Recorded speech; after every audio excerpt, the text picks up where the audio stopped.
Trump is threatening to sue the BBC for $1 billion. Yeah, $1 billion.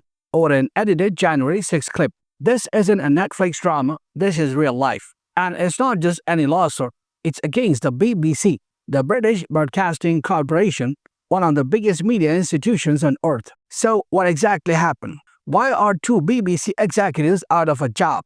And does Trump actually have a case here? Or is this just another episode of the art of the legal threat? Let's get into it. So here's the story.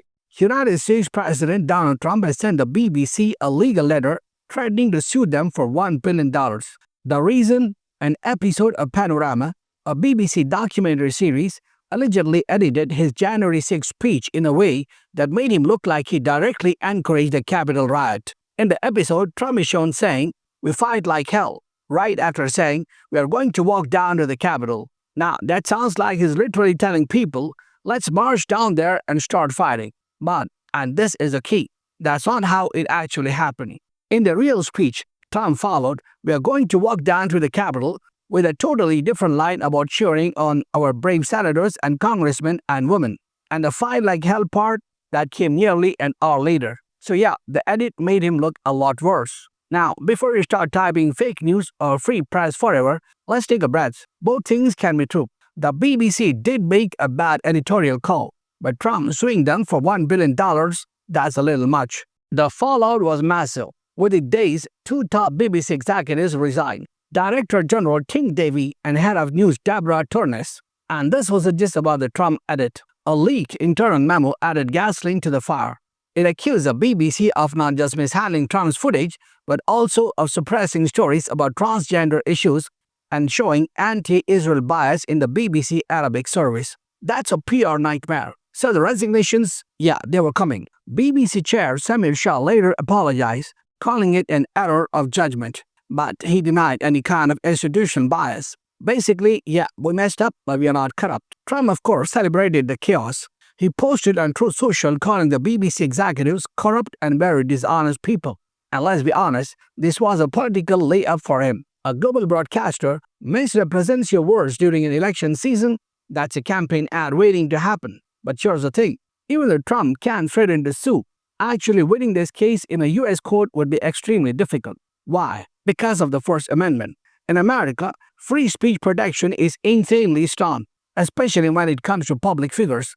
To win a defamation case, Trump will need to prove that the BBC knowingly made false statements with actual malice. And legal experts are buying it.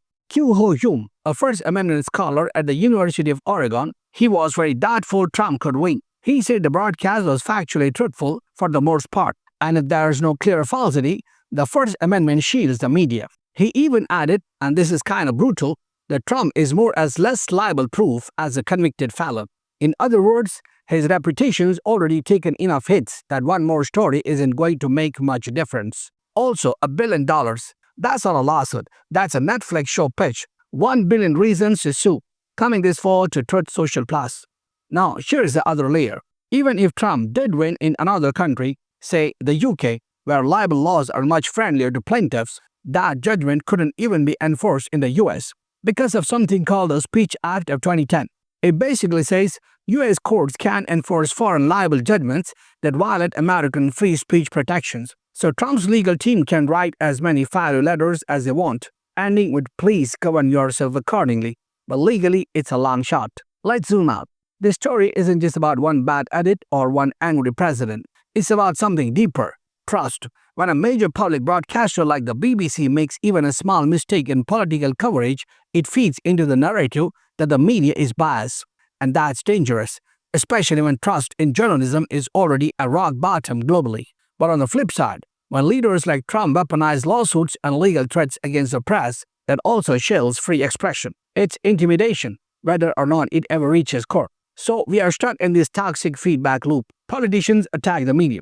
The media makes mistakes. Politicians point to those mistakes to justify the attacks, and the public just tunes out. If you're in the US, this story might sound familiar. Trump's gone after the New York Times, the Wall Street Journal, ABC News, and even defended NPR and PBS. He's also removed Associated Press journalists from the White House press pool. So yeah, this BBC threat is not an isolated case. It's part of a pattern. A years-long war between Trump and the media ecosystem. Now, in fairness, Trump has every right to demand accountability if a broadcast truly misrepresented him. Editing political footage, especially around something as serious as January 6, isn't just a small slip-up. It can shape public perception, it can influence elections. But there's a line between seeking accountability and trying to control the narrative through fear. That's where this gets complicated. So, will Trump actually file this billion-dollar lawsuit? Probably not. Will the BBC recover from this PR nightmare?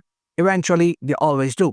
But the bigger question is, how do we rebuild trust between the media and the people they're supposed to inform, when both sides keep proving the other's point? That's the part no lawsuit can fix. Anyway, that's the story. Trump, BBC, $1 billion, and a reminder that in 2025, the line between journalism and drama is getting thinner by the day.